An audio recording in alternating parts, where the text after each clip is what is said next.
Boa noite, queridos. Graça e paz. 2019, em novembro, eu estive aqui pela primeira vez.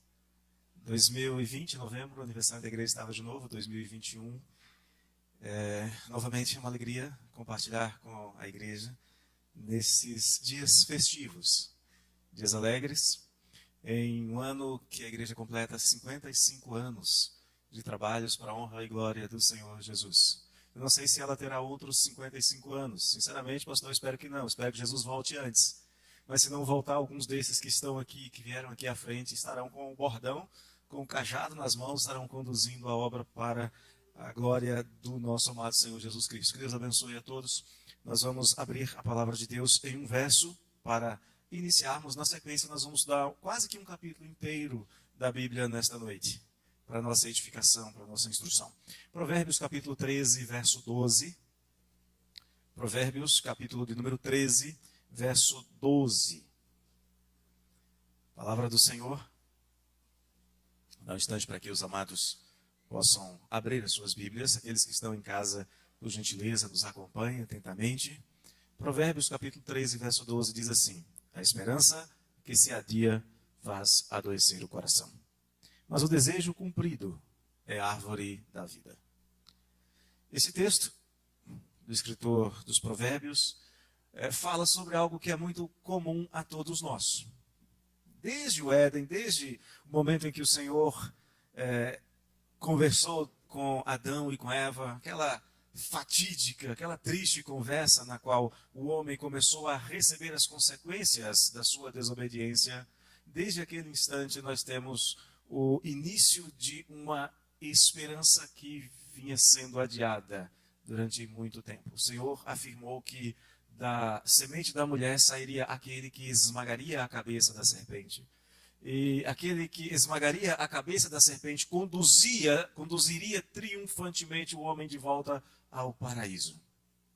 E Éden, ali na saída do Éden, logo depois, Eva esperava que aquele que os conduziria de volta ao jardim fosse Caim. Esperava que Caim fosse aquele que esmagasse a cabeça da serpente. Nós sabemos que ele esmagou outra coisa, não a cabeça da serpente. Mais tarde, os israelitas, eles esperavam que o grande rei Davi fosse aquele que tornasse Israel, de fato, aquela grande nação e o reino de Deus fosse instaurado na terra. Não aconteceu. A gente vê depois Israel mais uma vez lamentando a morte do rei Josias. Alguns acreditavam que Josias seria aquele que Deus estava chamando para essa grande obra. Não aconteceu. Pouco antes de Jesus iniciar o seu ministério, pelo menos 2 homens se levantaram e se proclamaram como o Messias, aquele que Deus estava enviando para restaurar Israel. Também deram em nada. Até que surge Jesus. Até que o Senhor Jesus vem e começa a anunciar a chegada do reino. Parecia que finalmente as coisas iam caminhar para a realização daquela grande expectativa dos judeus, da expectativa messiânica, da esperança de que o Messias surgisse, que eles acalentaram durante décadas, durante séculos, durante milênios. Eles esperavam isso com todo o vigor do seu coração.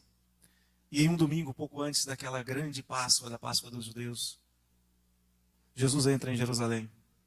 E a multidão, ao vê-lo entrar, montado em um jumentinho, filho de uma jumenta, a multidão clama: Hosana, Hosana, Hosana. Expressão que significa: salva-nos, conduz-nos em salvação.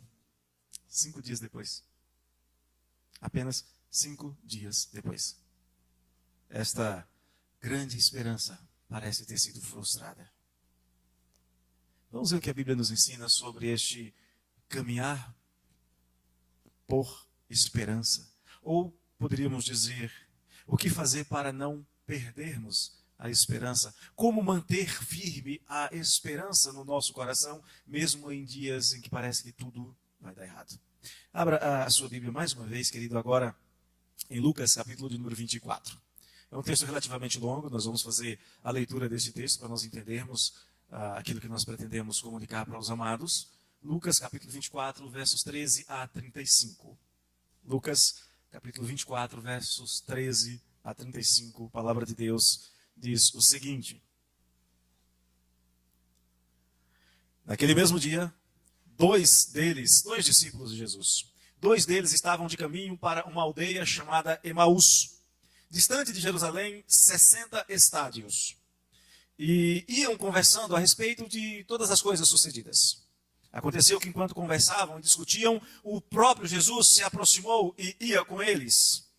Os seus olhos, porém, estavam como que impedidos de o reconhecer. Então lhes perguntou Jesus: que é isto que vos preocupa e de que ides tratando à medida que caminhais? E eles pararam, entristecidos. Um, porém, chamado Cleopas, respondeu dizendo: és o único, porventura, que, tendo estado em Jerusalém, ignoras as ocorrências destes últimos dias? Ele, Jesus, lhes perguntou: quais? E eles explicaram: o que aconteceu a Jesus, o Nazareno, que era varão profeta, poderoso em obras e palavras, diante de Deus e de todo o povo, e como os principais sacerdotes e as nossas autoridades o entregaram para ser condenado à morte e o crucificaram. Ora, nós esperávamos que fosse ele quem havia de redimir Israel. Mas, depois de tudo isso, é já esse o terceiro dia desde que tais coisas sucederam. É verdade também que algumas mulheres, das que estavam conosco, nos surpreenderam, tendo ido de madrugada ao túmulo e não achando o corpo de Jesus, voltaram dizendo terem tido uma visão de anjos, os quais afirmam que ele vive. De fato, alguns dos nossos foram ao sepulcro e verificaram a exatidão do que disseram as mulheres, mas não o viram. Então lhes disse Jesus: ó nécios e tardos de coração para crer tudo o que os profetas disseram. Porventura não convinha que o Cristo padecesse e entrasse na sua glória? E começando por Moisés, discorrendo por todos os profetas, expunha-lhes o que a seu respeito constava em todas as Escrituras. Quando se aproximaram da aldeia para onde iam, fez ele menção de passar adiante, mas eles o constrangeram, dizendo: fica conosco, porque é tarde, e o dia já declina. E entrou para ficar com eles. E aconteceu que, quando estavam à mesa, tomando ele o pão, abençoou-o e, tendo-o partido, lhes deu. Então se lhes abriram os olhos e o reconheceram, mas ele desapareceu da presença deles. E disseram um ao outro: porventura não nos ardia o coração quando ele, pelo caminho, nos falava, quando nos expunha as Escrituras? E na mesma hora, levantando-se, voltaram para Jerusalém, onde acharam reunidos os 11 e outros com eles, os quais diziam: o Senhor ressuscitou e já apareceu a Simão. Então os dois contaram o que lhes acontecera no caminho e como fora por eles reconhecido no partir do pão. Amado Deus, nós lemos uma porção da Tua palavra. E esta porção lida, com certeza, já nos falou ao coração. Queremos te agradecer por este privilégio que o Senhor nos concede, ó Pai, de livremente, de confortavelmente nos reunirmos em torno da Tua palavra, para te entoar cânticos de louvor, para dedicar as nossas vidas ao Senhor, mas também para sermos edificados pelo Senhor mediante o Teu Espírito. Portanto, te pedimos, ó Deus, fala ao nosso coração. Fala ao nosso coração, fala ao coração do Seu povo, fala ao coração dos Teus filhos, das Tuas ovelhas, daqueles a quem o Senhor comprou pelo precioso sangue de Cristo. Fala ao nosso coração e instrui-nos para que ao sairmos daqui, Senhor, possamos andar com uma viva esperança, mesmo no meio de um mundo tão complicado, tão atribulado. Pedimos-te isso em nome de Jesus. Amém. Queridos, quando nós lemos esse texto de Lucas, nós vemos dois discípulos de Jesus voltando para casa, carregando no seu coração uma grande tristeza, uma frustração. Talvez você, como eu e muitas outras pessoas, talvez você já tenha passado pela situação de sair de casa, sair da casa dos seus pais, deixar um emprego e partir em busca de novas experiências. E geralmente cheio de planos, cheio de expectativas, vai dar certo, vou conseguir. Os discípulos de Jesus, que nós lemos sobre eles aqui, eles também fizeram a mesma coisa. Naquele final de semana, eles saíram de casa como todos os judeus faziam e caminharam rumo a Jerusalém, cantando cânticos, entoando salmos de louvor ao Senhor, e iam na alegre expectativa de ver o que aconteceria. Eles já sabiam que no domingo Jesus havia entrado em Jerusalém com a multidão cantando Hosana, bendito o que vem em nome do Senhor, bendito o filho de Davi, e estavam apontando para a realeza de Cristo, para a messianidade de Cristo. E eles tinham uma expectativa de que algo extraordinário acontecesse. Os demais discípulos também fizeram isso ao longo da sua vida. Levi, por exemplo, deixou o seu trabalho na coletoria. O Senhor Jesus ia passando e disse, segue-me. E ele imediatamente, sem questionar, sem saber para onde, sem saber o que ganharia com isso, ele simplesmente levanta, deixa tudo e segue Jesus. Pedro, Tiago e João também estavam lá cuidando das suas redes, dos seus peixes, dos seus barcos. E o Senhor Jesus diz, vinde após mim e vos farei pescadores de homens. E eles, deixando tudo, seguiram a Jesus. Eles de fato deixaram tudo, o Senhor Jesus. Eles têm uma conversa com Jesus mais tarde. Jesus entende que eles de fato deixaram tudo para seguir o Senhor. E até aquele momento parecia que tudo ia muito bem. A multidão, as multidões aclamavam Jesus, a multidão aclamava Jesus na entrada em Jerusalém. Até que, naquela triste sexta-feira de preparação da Páscoa, triste para eles, o Senhor Jesus foi crucificado. Eu fico me imaginando, enquanto eu estudava esse texto, eu ficava pensando, puxa vida, quantas vezes estes homens não ficaram olhando para Jesus, enquanto ele estava sendo julgado, enquanto ele estava sendo levado de um lado para o outro. Quantas vezes eles não ficaram esperando que Jesus fizesse algo extraordinário e se livrasse da mão dos seus captores? Ou então, talvez, quantos deles não tiveram a expectativa de que quando os principais sacerdotes disseram a Jesus, desce daí, desce da cruz e nós creremos, um desafio zombeteiro, talvez alguns deles tenham pensado, é agora que Jesus vai dar o seu show. Mas ele não desceu, ele foi descido. Ele expirou com um grande brado, entregando o seu espírito nas mãos do Pai.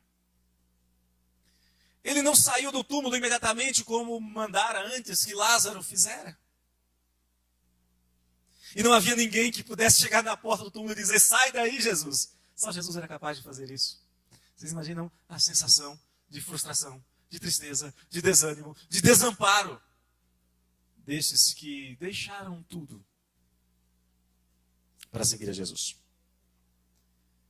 Sexta-feira, sábado eles não podiam ir embora, porque no sábado eles não podiam caminhar mais do que uma determinada distância, menos de 3 quilômetros.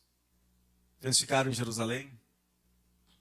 E no domingo, eles não tiveram ânimo para sair de Jerusalém no horário que todos os demais peregrinos saíam logo pela manhã. Eles ficaram por ali esperando para ver se alguma coisa acontecia. As mulheres chegam e contam que Jesus não estava no túmulo.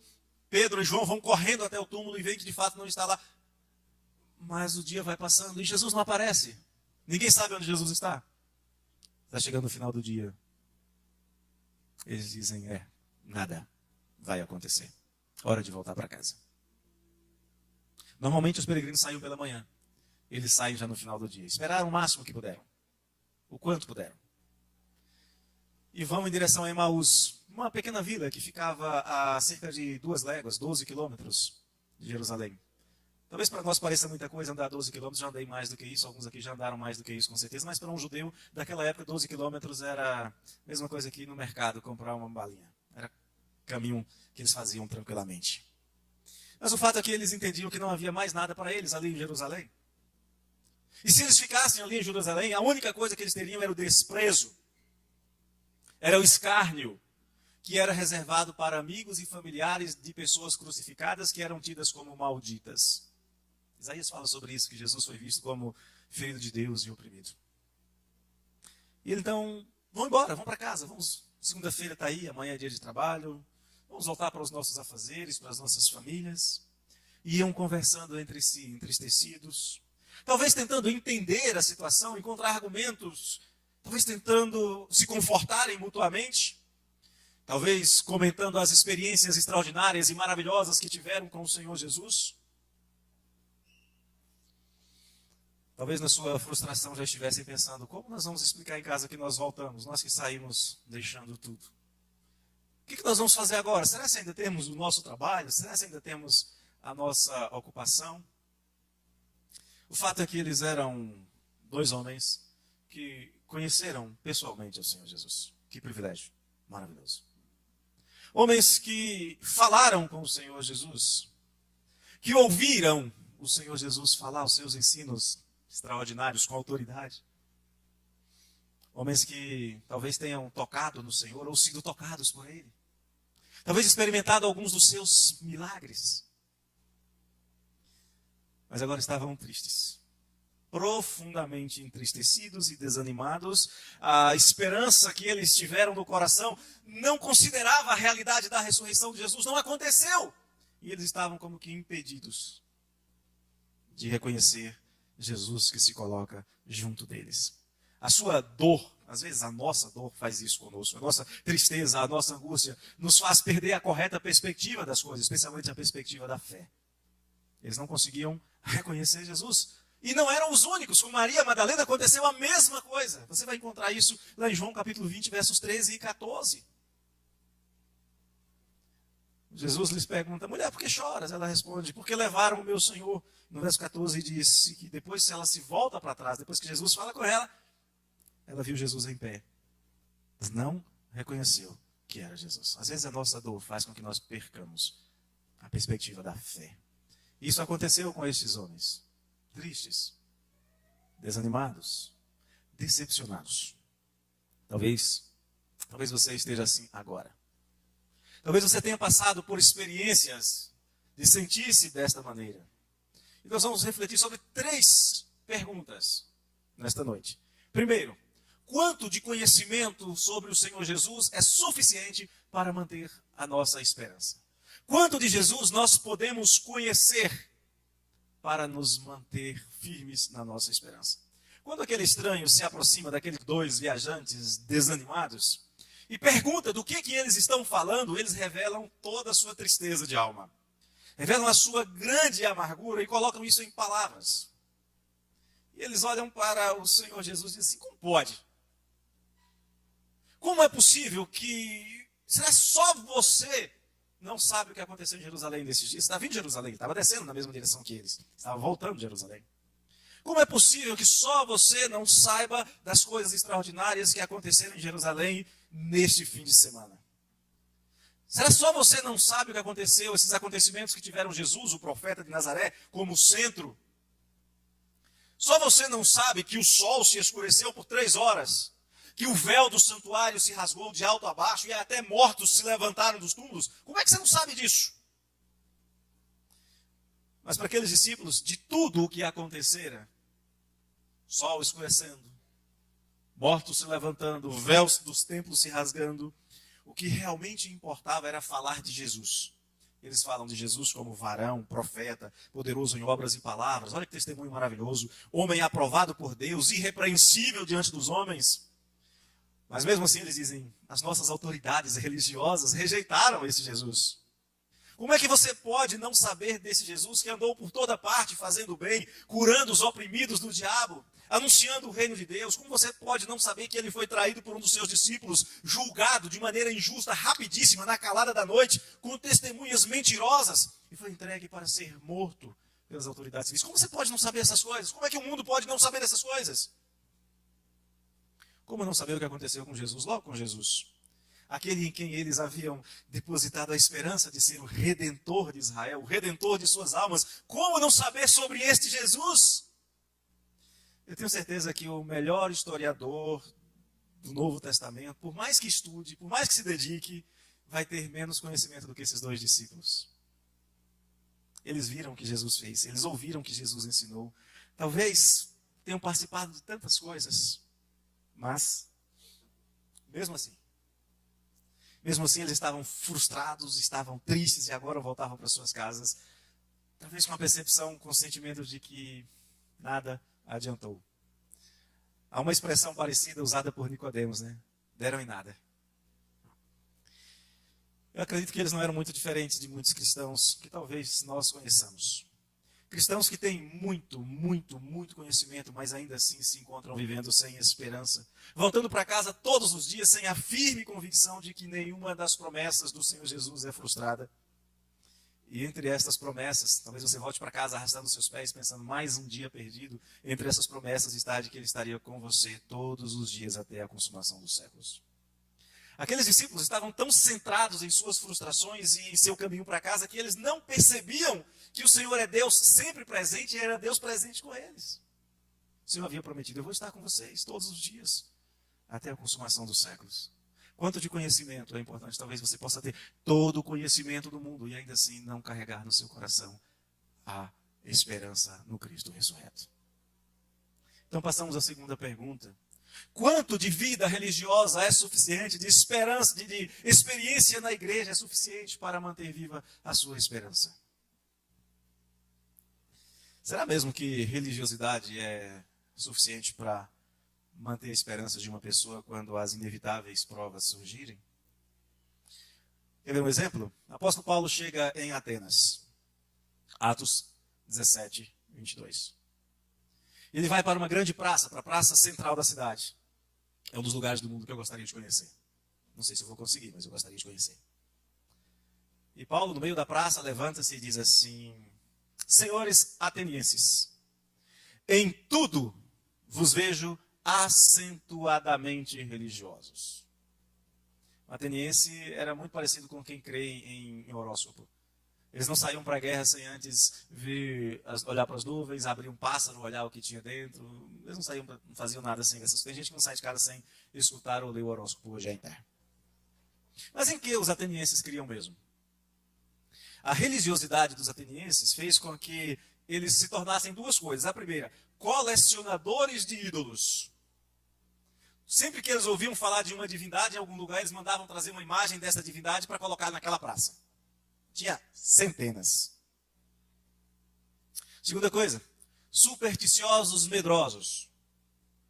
Eles tinham tanto medo de desagradar alguma divindade, que naquela praça eles deixaram um altar e escreveram lá: ao Deus desconhecido. Faziam oferendas a um altar sem estátua. Na mentalidade deles, se aparecer alguma divindade reclamando que nós não prestamos culto, nós vamos dizer: a culpa é sua, que não se mostrou para nós, mas a gente estava aqui te esperando. Supersticiosos. Era só isso. Mas nessa sua superstição, eles rejeitavam, por exemplo, a ideia de ressurreição. Quando Paulo começa a pregar e fala em ressurreição, acaba o assunto, acaba a conversa, é todo mundo para casa. No meio cristão também pode haver religiosidade vazia. Paulo dizia que havia religiosidade vazia na igreja primitiva, naquela igreja que a gente olha e pensa: puxa vida, aquela era a igreja da qual eu gostaria de fazer parte. Era composta por homens e mulheres como nós, pecadores como nós. E na igreja mais espiritualizada, e também a mais complicada, a igreja de Corinto, nós vamos encontrar pessoas que diziam que não havia ressurreição de mortos. Ora, que esperança resta para quem não crê na ressurreição dos mortos? A resposta é: nenhuma esperança. Nenhuma, vírgula, além da frustração de descobrir que sim, há ressurreição dos mortos. Só que por não terem crido, a sua ressurreição não é para a vida, é para a morte eterna. Se não crê na ressurreição de Cristo. Os discípulos no caminho de Emaús eram, queridos, homens religiosos. Conheciam as Escrituras, conheciam os ensinos de Jesus, já tinham ouvido parte do testemunho das mulheres e de Pedro sobre o túmulo vazio. Já havia indícios de que Jesus havia saído do túmulo, mas ainda assim eles não eram capazes de crer, ainda não tinham fé, ainda andavam apenas pelo que podiam ver. Não andavam por fé, mas por vistas. Cleopas e seu companheiro de viagem, Tomé, os líderes profundamente religiosos de Israel, a população ateniense, talvez alguns de nós, talvez a gente tenha muita religiosidade como eles tinham. Talvez a nossa vida seja mais de tradições religiosas, como Isaías denuncia no capítulo 29, verso 13. Só que isso não tem utilidade se não houver um encontro real com o Senhor e Salvador Jesus Cristo. Se não houver aquela expressão como a de Pedro, que diz: nós cremos e nós conhecemos que tu és o Santo de Deus. Isso nos conduz a uma terceira e última pergunta. Quanto de conhecimento? Você pode ter todo o conhecimento do mundo e ainda assim não ter a verdadeira esperança. Quanto de vida religiosa? Você pode passar a vida inteira na igreja e não ter a certeza da ressurreição. Quanto de teologia? Vamos aprofundar um pouquinho mais, né? Vamos estudar mais a Bíblia, vamos estudar muito a Bíblia. Quanto de teologia é suficiente para manter viva a esperança no coração de uma pessoa?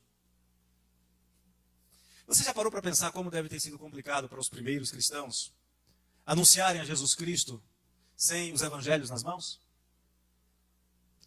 Já imaginou eles anunciando a Cristo sem as maravilhosas explicações de Paulo, de Pedro, de João a respeito das implicações da vinda, da vida e da ressurreição e da volta do Senhor Jesus? Já pensou como deve ter sido complicado para eles fazerem isso? E eles fizeram.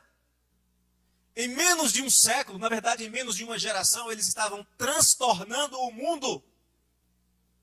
Por onde eles passavam, eles exalavam o bom perfume de Cristo, a fragrância do conhecimento da salvação. Transtornaram o mundo. Aqueles discípulos tinham conhecimento, aqueles discípulos tinham vida religiosa, e quando eles começam a falar, Jesus os interrompe e diz: olha, vocês não entenderam ainda? E eu acredito que ali Jesus tenha dado a melhor aula de interpretação do Antigo Testamento que já foi dada em toda a história da educação teológica cristã. Jesus começa a explicar para eles. Vocês imaginam? É o sacerdote explicando o sacerdócio. É o profeta explicando as profecias. É o rei explicando o seu reino. Mais ainda, é o cordeiro explicando o seu próprio sacrifício. É o Redentor explicando a redenção. Eu acredito que muitos dos doutores de teologia, acredito que o reverendo Gilmário abriria mão de todos os cursos que fez por essa aula de Jesus, não abriria? Eu faria, sem dúvida nenhuma. Se eu tivesse que escolher tudo que eu já estudei até hoje e passar essa 1 hora de caminhada, 2 horas talvez, com Jesus me explicando tudo a respeito dele, segundo todas as escrituras, acredito, eu abriria mão tranquilamente. Nem pensaria 2 vezes. Negócio feito. Mais ou menos 2 horas de conversa. Eles mesmos, mais tarde, vão dizer, olha, enquanto ele nos explicava as Escrituras, o nosso coração ardia. Era diferente. Como era diferente o ensino de Jesus, as pessoas olhavam para Jesus e ensinavam e diziam, este ensina com autoridade, não é como os escribas. Eles sentiam o seu coração arder. Mas, com todo o seu conhecimento histórico, com todo o seu conhecimento religioso, e até com essa aula extraordinária de teologia, ainda lhes faltava uma coisa. Ainda faltava uma coisa. Faltava serem retirados dos seus olhos as vendas que o impediam de ver que o Senhor estava com eles. E, para concluir, uma das coisas que você aprende nas Escrituras é que o Senhor nunca deixa o crente ser envergonhado na sua fé. A Bíblia diz que a esperança em Cristo, ela não confunde. E a expressão confundir ali tem o significado de não deixar frustrado. De não deixar que o outro olhe e diz, você esperou, e agora? Esperou à toa? Eu sei que é muito frustrante esperar por algo que nunca chega. Só que não é assim que acontece com quem espera em Deus. Não é assim que acontece com quem crê em Jesus Cristo. Não é assim que acontece com quem aguarda que Jesus cumpra as suas promessas. Porque quem crê em Jesus, crê naquele que é verdadeiro. E não apenas verdadeiro, crê naquele que é poderoso para cumprir todas as suas promessas. Crê naquele que diz, eu vou fazer e faz.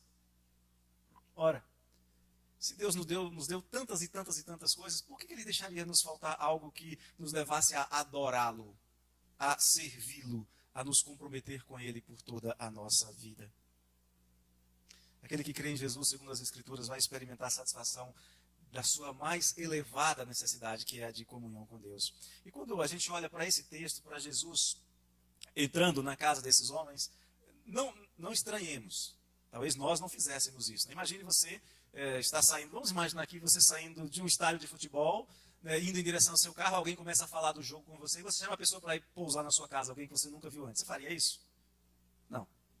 Mas no ambiente de Israel era comum o dever da hospitalidade.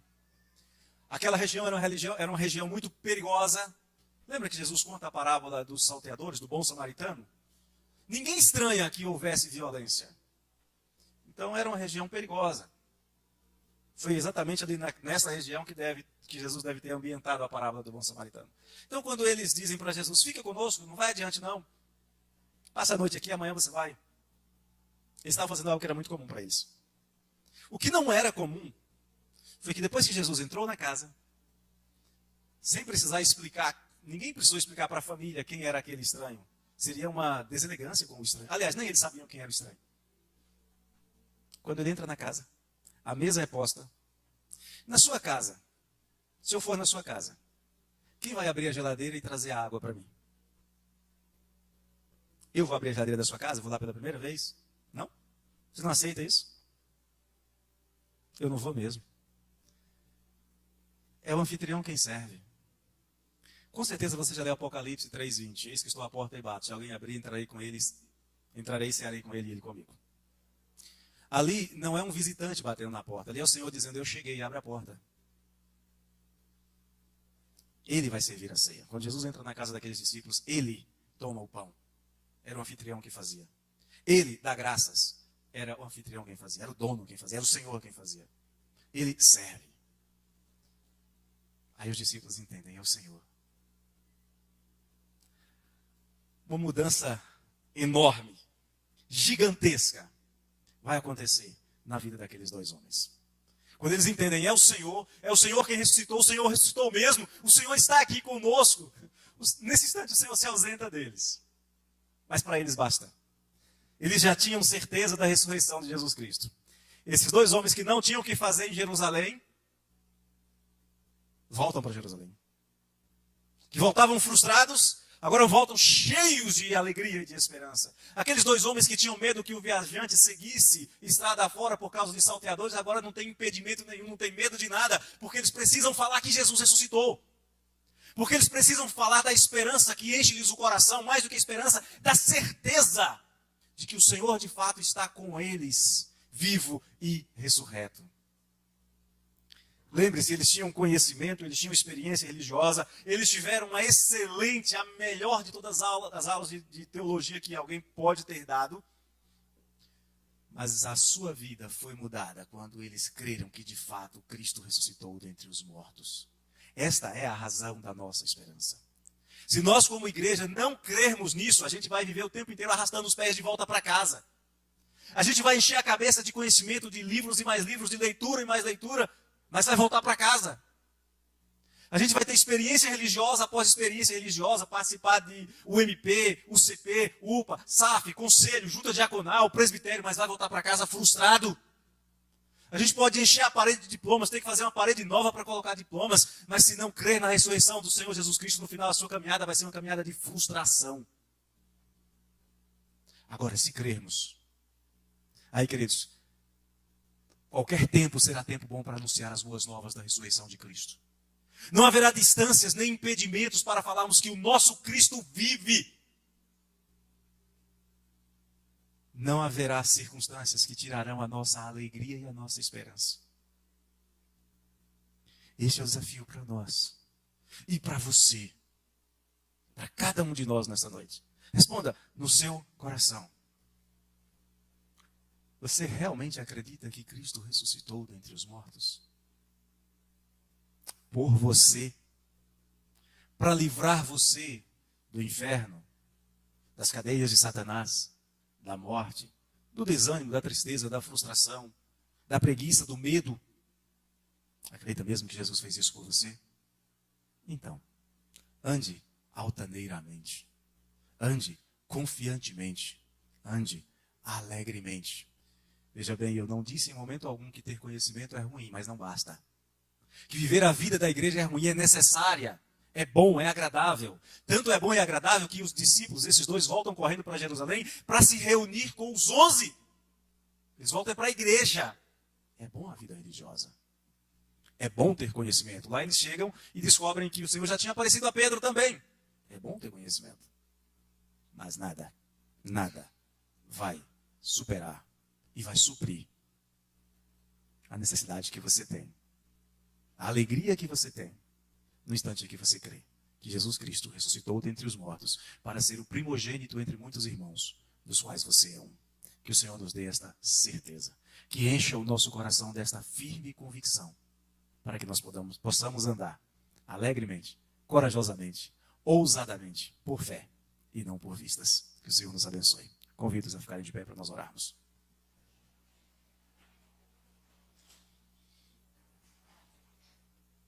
Senhor, nós cremos. Nós cremos que o Senhor ressuscitou Cristo de entre os mortos. Nós cremos que a morte não conseguiu retê-lo. Nós cremos que o túmulo foi apenas uma experiência necessária. Nós cremos que o nosso Senhor Jesus Cristo está vivo, ressurreto, glorioso, que há de voltar para julgar vivos e mortos, que há de chamar aqueles que nele creem para entrar no reino que está preparado desde antes da fundação do mundo, lugar que ele preparou-nos morada. Nós cremos que Cristo é Deus presente, sempre presente conosco todos os dias, até a consumação dos séculos. É assim que cremos, Senhor. Nós te pedimos em nome de Jesus que diariamente o Senhor avive esta fé nos nossos corações, para que nós possamos, por fé, andar confiadamente, alegremente, ousadamente, mesmo quando todo o mundo se levantar contra nós.